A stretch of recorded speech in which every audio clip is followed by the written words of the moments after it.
Instead of making us safer, Trump is deliberately escalating tensions in a city where crime rates have been declining, and the tactics are only accelerating. This is about political retribution. And we in Minneapolis are suffering the brunt of it right now. The president literally threatened to invoke the Insurrection Act, which amounts to declaring war on the state of Minnesota. If I needed it, I'd use it. I don't think there's any reason right now to use it. But if I needed it, I'd use it. It's very powerful. Talking about the Insurrection Act there, he went to Truth Social to say, in Minnesota, the troublemakers, agitators, and insurrectionists are in many cases highly paid professionals. The governor and mayor don't know what to do. They have totally lost control and are currently being rendered useless. If and when I am forced to act, it will be solved quickly and effectively, President DJT. With that, let's bring in our panel. Trey Gowdy, former congressman from South Carolina, host of Sunday Night in America with Trey Gowdy. Susan Page, Washington bureau chief at USA Today, and Fox News contributor Hugh Hewitt. Hugh, we're in many days now of this back and forth since the killing and the shooting of Renee Good, and the investigation continues and all of that. Where do you think this stands now, and where's the politics of this moment? As for the facts on the ground, they're bad and they're getting worse because it's like a giant flare for every left-wing activist in the United States to get to the Twin Cities and join in the fray. They would like to create an incident, a sort of northern version of Rodney King 30 years ago, where an excessive use of force becomes not just the tragedy behind us, but future ones. And perhaps it's very dangerous for the ICE agents and for the other federal task force members. And I am wondering, is there not one responsible member of the Minnesota legislature or statewide elected office? I'm not counting on Jacob Frey to do anything responsible, but I think it's a very dangerous situation, and it's drawing left-wing activists like a magnet to Minnesota in the middle of the winter. Bad situation all around.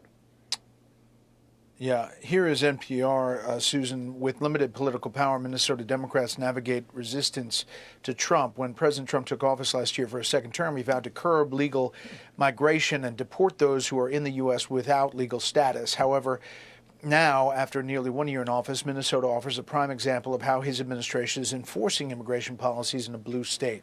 While Democrats don't have many political options for stopping the increased surge of immigration authorities in the state, they do have legal avenues they are pursuing. Where do you think this stands? Well, I agree that the situation in Minneapolis is very perilous.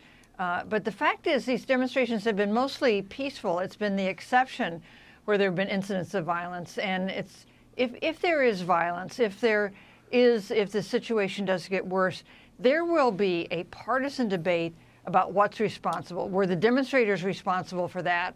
Or did the ICE tactics, were they so provocative that they created a situation which that happened? So let's hope that that isn't what happens in Minneapolis. I would note, not only have the demonstrations been largely peaceful, you have seen some voices in Minnesota, including the governor, calling on the demonstrators to continue to exercise their right to demonstrate, but to do so peacefully, because this does seem to be a kind of tinderbox at the moment. Although the governor and the Minneapolis mayor, Trey, are now under investigation by the DOJ. Yeah, that little tiny thing called fraud.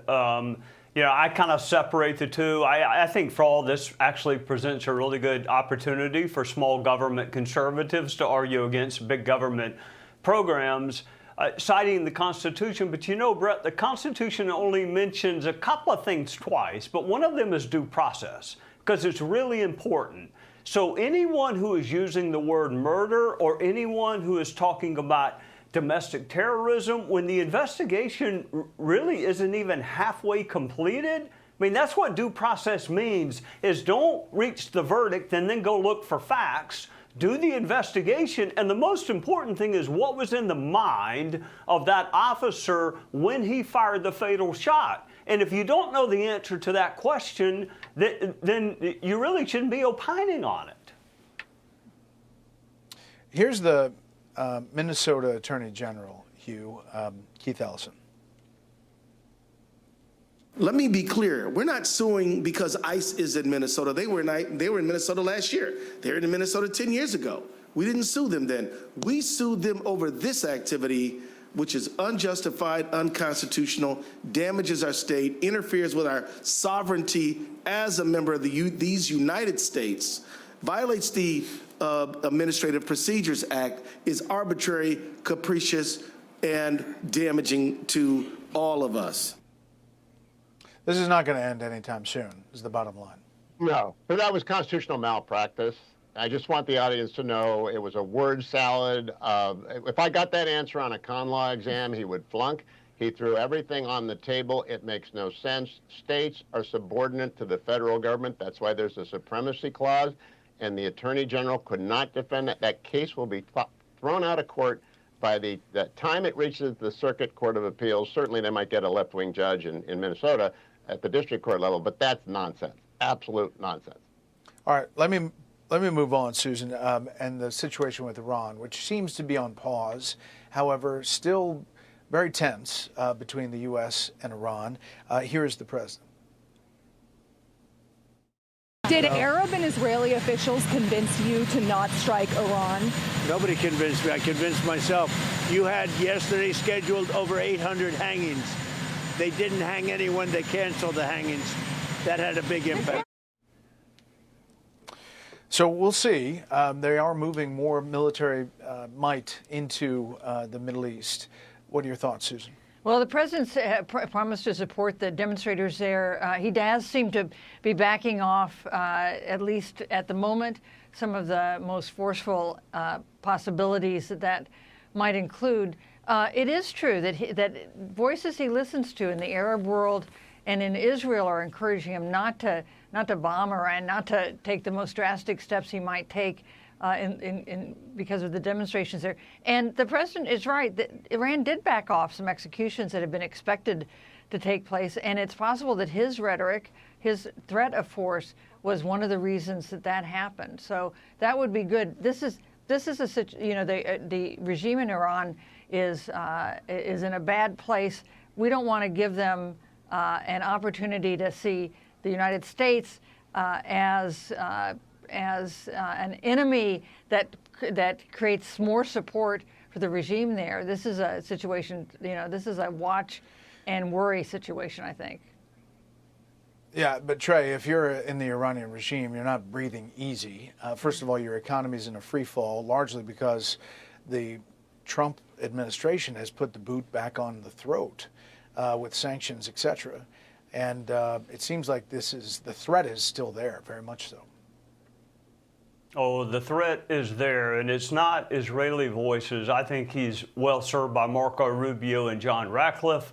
But Trump makes the decisions, Brett. But you and I both know him, and he likes his head. So when people talk about cutting off his head or the next time the bullet won't miss, I would advise taking a different tack with this particular president. That one's not going to work. That's what I told the Iranian foreign minister, too. Panel, stand by. Hey, Sean Hannity here. Hey, click here to subscribe to Fox News YouTube page and catch our hottest interviews and most compelling analysis. You will not get it anywhere else.